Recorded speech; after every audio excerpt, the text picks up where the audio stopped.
Johnson ഒപ്റ്റിക്കൽസിൽ തിങ്കൾ ബുധൻ വെള്ളി ദിവസങ്ങളിൽ രാവിലെ 10 മുതൽ ഉച്ചയ്ക്ക് 1 മണി വരെ കണ്ണ് ഡോക്ടറുടെ സേവനം ലഭ്യമാണ്.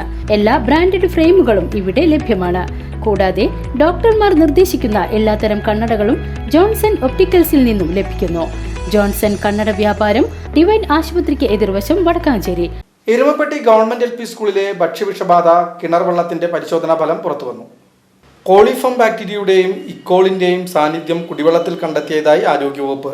സ്കൂൾ പ്രവേശനോത്സവം കഴിഞ്ഞ് 2 ദിവസങ്ങൾക്കുള്ളിലാണ് എരുമപ്പെട്ടി ഗവൺമെന്റ് LP സ്കൂളിലെ 100ഓളം വിദ്യാർത്ഥികൾക്ക് ഭക്ഷ്യവിഷബാധയേറ്റതായി കണ്ടെത്തിയത്. വയറിളക്കം, ഛർദി, പനി തുടങ്ങിയ അസുഖങ്ങൾ മൂലം കുട്ടികൾ വിവിധ ആശുപത്രികളിൽ ചികിത്സ തേടിയിരുന്നു. തുടർന്ന് നടത്തിയ പരിശോധനയിൽ കിണറിലെ കുടിവെള്ളത്തിൽ അമീബിക് സാന്നിധ്യം കണ്ടെത്തിയിരുന്നു.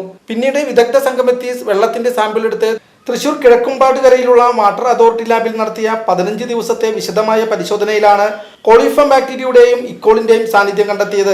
പ്രതിവിധിയായി കിണറിൽ സൂപ്പർ ക്ലോറിനേഷൻ നടത്തുകയും ശേഷം വെള്ളം മോട്ടോർ ഉപയോഗിച്ച് വറ്റിച്ചതിന് ശേഷം ക്ലോറിൻ ടാബ്ലറ്റ് കിണറിലിടുന്നതിന് ആരോഗ്യവകുപ്പ് നിർദ്ദേശിച്ചിട്ടുണ്ട്.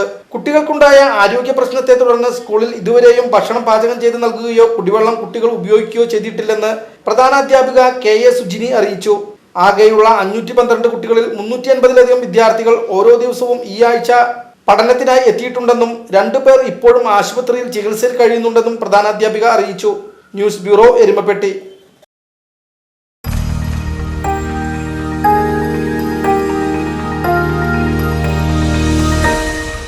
You are watching VCV News.